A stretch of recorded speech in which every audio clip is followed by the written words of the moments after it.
makin hot nih pembicaraan calon pelatih timnas Indonesia yang baru.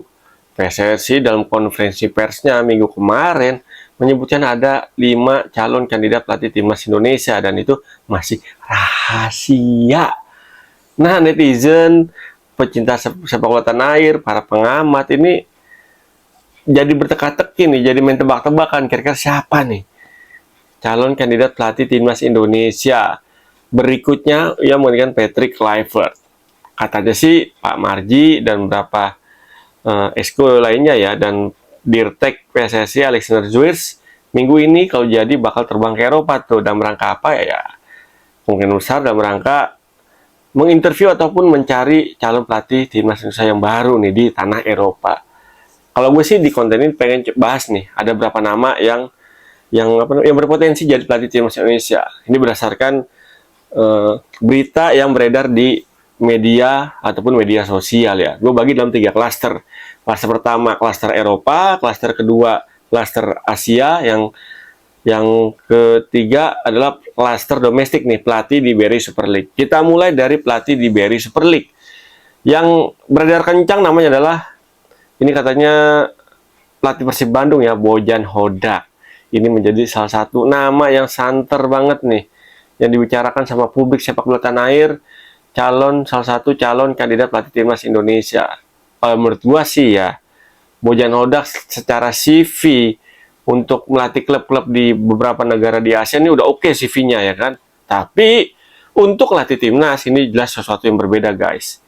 Melatih klub atau timnas ini sesuatu yang berbeda karena apa? Di klub ini dia intensitas latihannya itu sering dibanding sama timnas nih, yang latihannya kalau ada FIFA Matchday ataupun kalau ada pertandingan doang. Jadi ini menjadi satu hal yang menurut gua bakal menjadi challenging banget nih bagi Bojan Hodak kalau emang menurut ditunjuk jadi pelatih timnas Indonesia. Dan gue sih pesimis ya, Bojan Hodak bakalan ngelatih timnas Indonesia. Karena apa ya, dia masih terikat kontrak sama Persib Bandung, itu satu. Yang kedua, Bojan Hodak lagi menyusun ataupun membangun mimpi Persib dan fans Persib Bandung untuk melangkah sejauh mungkin di AFC 2 ya kan. Karena sejauh ini Persib di babak penyisihan grup ada di papan atas ya kan. Kalau menang sekali lagi nanti hari Rabu lawan Lion City Sailor, Persib otomatis lolos ke fase knockout. Nah, jelas dengan kondisi Persib saat ini, menurut gue tipis banget nih Bojan Hodak peluangnya untuk melatih timnas Indonesia. Itu klaster BRI Super League, satu nama tuh. Yang berikutnya ada klaster Eropa. Nah, klaster Eropa ini menarik nih. Menurut gue ada 3 nama yang digembor-gemborin ya kan, sama netizen yang udah banyak diperbincangkan di media. Salah satunya ada pelatih timnas Irlandia sekarang ya, Hallgrímsson. Namanya ribet disebutin tuh. Mantan pelatih Islandia ya kan. Menurut gue juga ini Hallgrímsson ya, Hallgrímsson kalau salah nama itu. Ini juga kecil kemungkinannya menjadi pelatih timnas Indonesia. Karena apa? Karena timnas Irlandia ini bakal main di babak playoff untuk merebutkan tiket ke Piala Dunia dari zona Eropa. Jadi ya sangat kecil kemungkinan Federasi Sepak Bola Irlandia ngelepas pelatihnya ini, karena Irlandia lolos ke playoff ini dengan sangat-sangat dramatis ya. Karena di pertandingan terakhir bisa menang dramatis tuh, sampai dengan menit-menit terakhir akhirnya Irlandia lolos ke fase playoff setelah menjadi runner up tuh ya kan. Ini menarik juga menurut gue nih, Hallgrímsson ya secara CV oke, pernah membawa Islandia melanglang jauh di Piala Dunia dan Piala Eropa 2016 dan Piala Dunia 2018. Nah, tapi secara kesempatan untuk saat ini kayak momen nggak tepat nih bagi Hallgrímsson, karena dia masih sangat dibutuhkan sama Irlandia untuk membawa Irlandia meraih jatah 1 tiket ke Piala Dunia 2026. Nama lainnya yang disebut-sebut adalah asisten pelatih Arne Slot di Liverpool, Giovanni van Bronckhorst ya kan, mantan timnas Belanda yang punya darah Indonesia. Yang menurut gue sih juga nih Giovanni van Bronckhorst juga ada peluangnya untuk melatih timnas Indonesia. Tapi menurut gue ya nggak gede lah, di bawah 50%. Karena apa? Ya kalau kita baca berita di media ya, ini gajinya gede banget. Gajinya itu kalau salah di atas 100 miliar ya. 6 bulan tuh, kalau nggak salah ya. Di klub namanya di Turki tuh ya. Di Besiktas kalau nggak salah tuh. Gede banget gajinya, dan ini menurut gue ya angkanya bagi Indonesia ini terlalu besar. gede banget, kegedean itu segitu ya kan. Biarpun secara CV Giovanni Van Bronckhorst sudah mentereng banget, Liga Turki pernah, di Eredivisie pernah, sekarang di Liga Inggris ya kan. Tapi minusnya Giovanni Van Bronckhorst belum pernah ngelatih timnas, belum pernah jadi head coach di timnas. Itu satu sisi, lain sisinya dia juga masih kurang familiar sama kultur sepak bola di Asia. Ini juga menjadi satu hal yang berat, takutnya bakal terulang kayak Patrick Kluivert ya kan. Belum tahu belantara persepak bola di Asia atau megang timnas Indonesia di ajang penting mau kualifikasi Piala Dunia, hasilnya kelihatan kan Indonesia gagal tuh. Nah, menurut gue sih kalau Giovanni Van Bronckhorst jadi pelatih juga bakalan sulit ya. Satu sisi sulit dari segi finansial, gajinya lumayan gede bagi ukuran Indonesia. Yang kedua adalah tuh dia belum tahu, masih awam lah tentang kultur sepak bola di Asia. Nah, yang berikutnya adalah Jesus Casas nih, pelatih asal Spanyol, kemarin klaster Eropa. Karena apa ya? Casas secara CV dia pernah melatih tim di Asia ya, timnas Asia, yaitu di Irak. Di Irak dia bisa membawa Irak ini jadi juara Piala Teluk kalau nggak salah ya, berapa tahun yang lalu tuh. Dan juga bersama Casas, Irak juga tampil luar biasa banget, bermain sangat luar biasa banget, dan terbukti kan pasca Casas diganti sama Graham Arnold, ini Irak permainannya nggak banyak berubah dan sekarang lolos ke ronde kelima babak kualifikasi Piala Dunia 2026. Ada tapi Casas ini menjadi tanda tanya nih, kok dia tiba-tiba di tengah jalan diganti sama Graham Arnold, ada apa? Nah, ini menurut gue sih kalau mau rekrut Casas ini dulu nih, dikelirin nih, kenapa nih Casas diganti di tengah jalan nih, padahal ya nggak ada berita-berita yang sumir ya tentang dia ya, tapi kalau tiba-tiba diganti pasti ada something ya. Nah, ini mesti dikelirkan dulu nih kalau mau Casas direkrut jadi pelatih timnas Indonesia.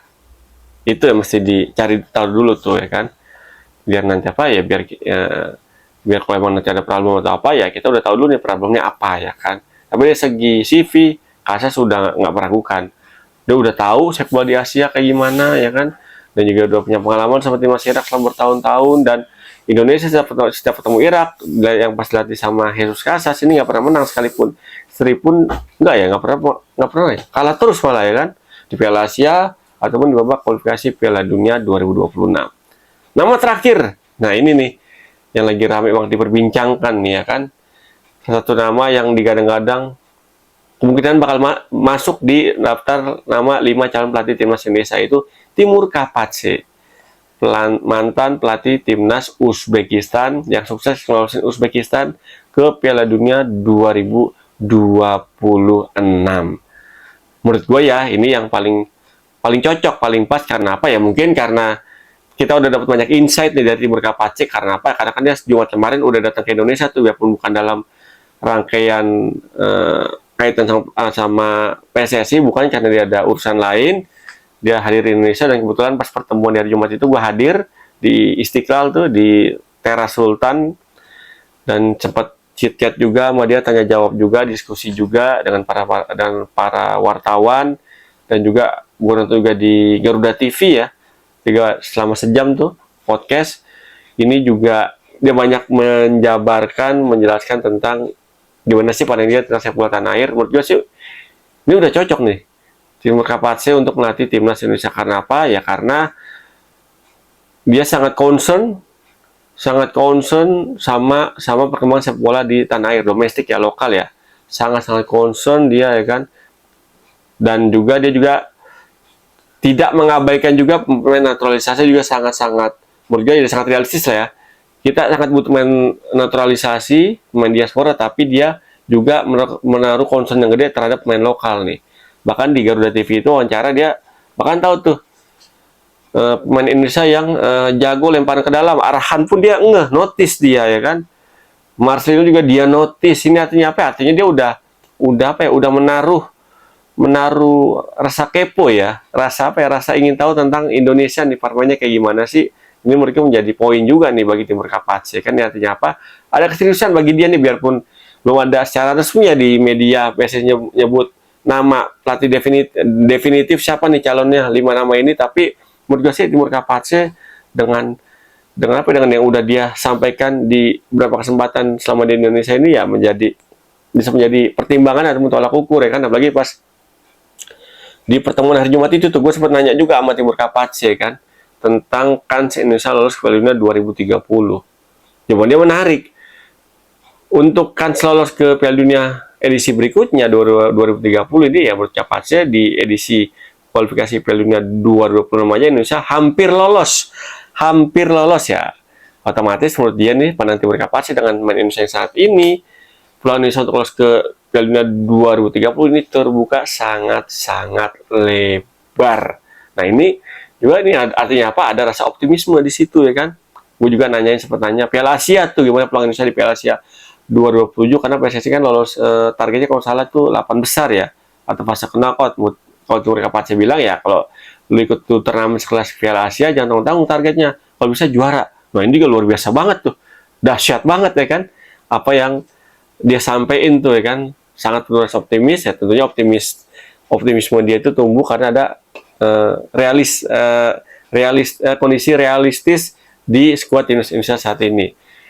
Biarpun belum jadi nomor 1 di Asia, tapi ya bisa menjadi black horse lah, kuda hitam di perkancaan sepak bola Asia dengan kombinasi pemain diaspora dan pemain lokal. Itu dia menurut gua ya.